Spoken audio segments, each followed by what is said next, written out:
Hello friends, welcome to Shri রান্নাঘর। আজ আমি বানাচ্ছি সয়াবিন দিয়ে কুমড়ো দিয়ে বাঁধাকপির তরকারি।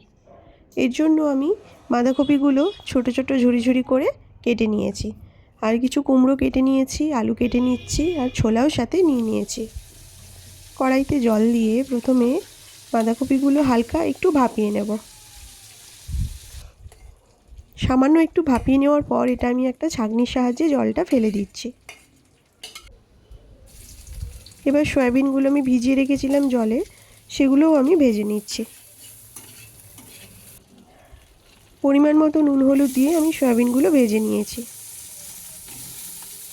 এবার আমি আলু, কুমড়ো, ছোলা সব একসঙ্গে দিয়ে দিলাম কড়াইতে কষার জন্য। নুন দিয়ে দিচ্ছি, হলুদ গুঁড়ো দিয়ে দিলাম। ভালোভাবে এগুলো একটু ভাজা করে নেব। সয়াবিনগুলো আমি এর সাথে মিশিয়ে দিচ্ছি।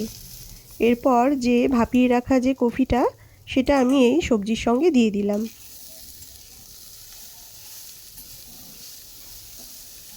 প্রায় 3-4 মিনিট মতন আমি এটা ভালোভাবে সবজির সাথে মিশিয়ে নেব। এবার আমি এটা একটা বাটির মধ্যে ঢেলে নিচ্ছি। কড়াইতে তেল দিয়ে একটা শুকনো লঙ্কা দিয়ে দিলাম, আর দিলাম তেজপাতা,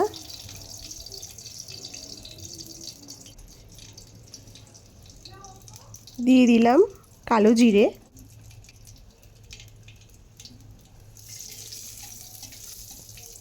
ভালোভাবে ফোড়নটা একটুখানি ভেজে নেব।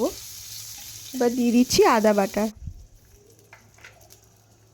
আদা রসুন বাটা দিয়ে দিলাম, দিয়ে মশলাটা ভালোভাবে কষিয়ে নেব। কাশ্মীরি লাল লঙ্কার গুঁড়ো দিচ্ছি, আর দিয়ে দিলাম সামান্য একটু হলুদ গুঁড়ো, দিয়ে মশলাটা কষিয়ে নিচ্ছি।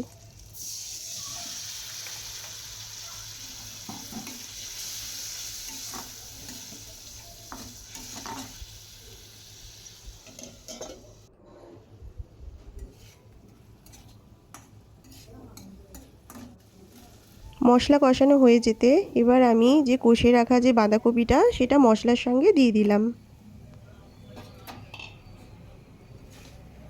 মশলার সঙ্গে কপিগুলো ভালোভাবে মিশিয়ে নেব। 3-4 মিনিট মতো ঢাকা দিয়ে কষিয়ে নেব। এবার আমি সামান্য পরিমাণে জল দিয়ে দিলাম।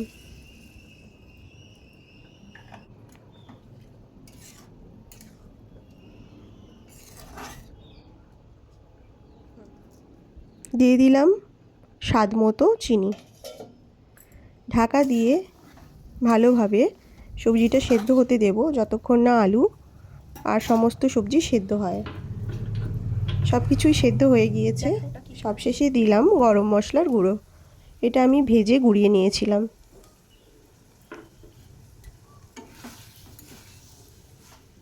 বাঁধাকপির তরকারি একদম রেডি হয়ে গিয়েছে। আমি এটা একটা বাটির মধ্যে ঢেলে নিচ্ছি। তো বন্ধুরা, আমার এই রেসিপিটি কেমন লাগলো আমাকে কমেন্ট করে জানাবেন। ভালো লাগলে প্লিজ আমার চ্যানেলটি সাবস্ক্রাইব করে আমার পাশে থাকবেন। Thank you.